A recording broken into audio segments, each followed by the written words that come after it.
Hello student, आप सभी का स्वागत है वाईआरएस क्लास में। स्टूडेंट, हमने इसके पहले वीडियो में आपको बताया था कि हिंदी में जो है बहुविकल्पी प्रश्न जो पूछे जाते हैं, छोटे छोटे एक एक नंबर के प्रश्न, वो किताब में आपके प्रश्न पहले से दिया गया है। तो प्रश्न भी हमने दिखाया था, ये आपने देखिएगा। आप लोग अगर हिंदी की किताब है तो आप लोग किताब खोल लीजिएगा, पृष्ठ नंबर 20 पर ये बहुत सारे प्रश्न दिए गए हैं। तो इन सभी प्रश्नों का मैं उत्तर बताने वाला हूँ, शुरू से लेकर मैं बताऊँगा, यानी कि सीरियल नंबर से। यहाँ पे देखिएगा, पहला, दूसरा, तीसरा, चौथा, पांचवा, छठवां, सातवां, आठवां, नौवां, 10वां, मतलब 10 प्रश्न जो है इस वीडियो में बताऊंगा। फिर अगली वीडियो में 10 से लेकर 20 से लेकर 30, मतलब रोज डेली जो है एक एक वीडियो आएगा, 10 प्रश्न का उत्तर बताया जाएगा। तो आज की इस वीडियो में जो है यहाँ से लेकर, यानी 1 नंबर से लेकर 10 नंबर तक के प्रश्न का उत्तर बताने वाला हूँ। आइए शुरू करते हैं। तो स्टूडेंट, किताब में जो प्रश्न पहला है वो है, भाषा योग वाशिष्ठ के लेखक का नाम लिखिए। तो भाषा योग वाशिष्ठ के लेखक का नाम बताना है, तो आपको बताना है राम प्रसाद निरंजनी। अगला प्रश्न है स्टूडेंट, महत्वपूर्ण प्रश्न है ये वाला प्रश्न जो है 2 नंबर का पूछा जाता है परीक्षा में। पूछा गया है कि आधुनिक काल की 2 प्रमुख विशेषताओं का उल्लेख कीजिए। तो आपको उत्तर इस तरह से लिखना है, आधुनिक काल की 2 प्रमुख विशेषताएं, उसके बाद इस तरह से आपको कर देना है। उसके बाद आपको 2 लिखना है, क्योंकि 2 ही कहा गया है, 2 प्रमुख विशेषताएं लिखना है। तो नंबर 1 में आपको लिखना है देश प्रेम की भावना, और नंबर 2 लिखना है खड़ी बोली में काव्य रचना। तो ये 2 है जो है प्रश्न जो है कंप्लीट हो जाएगा। ये प्रश्न वेरी इंपॉर्टेंट है, 2 नंबर का पूछा जाता है। अगला प्रश्न स्टूडेंट, ये भी 2 नंबर का प्रश्न पूछा जाता है प्रश्न परीक्षा में।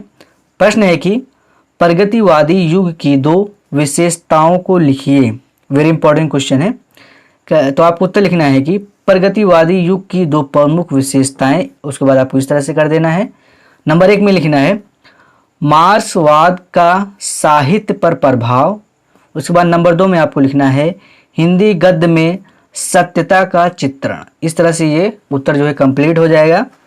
अगला महत्वपूर्ण प्रश्न है स्टूडेंट, ये भी महत्वपूर्ण है, बहुत बार परीक्षा में पूछा गया है, किसी एक रिपोर्टाज लेखक का नाम लिखिए। तो आपको उत्तर लिखना है रिपोर्टाज लेखक विष्णु प्रभाकर हैं। लास्ट में इस तरह से भी लिख सकते हैं, या फिर इस तरह डायरेक्ट जैसे हमने लिखा है इस तरह से लिख सकते हैं कि रिपोर्टाज लेखक, उसके बाद आपको इस तरह से कर देना है, उसके आगे नाम लिख देना है कि विष्णु प्रभाकर।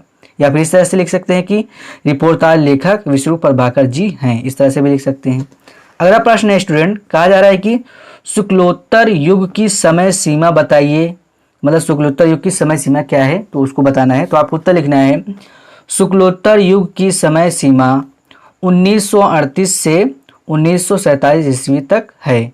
तो मतलब आपको जैसा हमने लिखा है उसी तरह से लिखना है कि शुक्लोत्तर युग की समय सीमा इस तरह से लिखना है। उसके बाद आपको 1938 और 1947 ईस्वी तक, इस तरह से आपको उत्तर लिख देना है अच्छे से।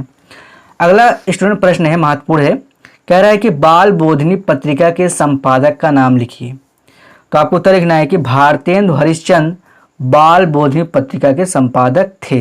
यानी कि बाल बोधिनी पत्रिका के संपादक कौन थे, वो थे भारतेंदु हरिश्चंद्र। अगला महत्वपूर्ण प्रश्न है स्टूडेंट, जितने भी प्रश्न मैं बता रहा हूँ वो सभी जो है किताब में दिए गए हैं प्रश्न, उन्हीं सभी का जो है सीरियल नंबर में बता रहा हूँ। 7वां प्रश्न है स्टूडेंट, किसी एक संस्मरण लेखक का नाम लिखिए। ये भी वेरी इंपॉर्टेंट है, बहुत बार एग्जाम में पूछा गया है। तो आपको लिखना है पदम सिंह शर्मा हिंदी के संस्मरण, यहाँ पे बूंदे रख लीजिएगा, पदम सिंह शर्मा हिंदी के संस्मरण लेखक हैं। वेरी इंपॉर्टेंट क्वेश्चन है, ये भी याद कर लीजिएगा।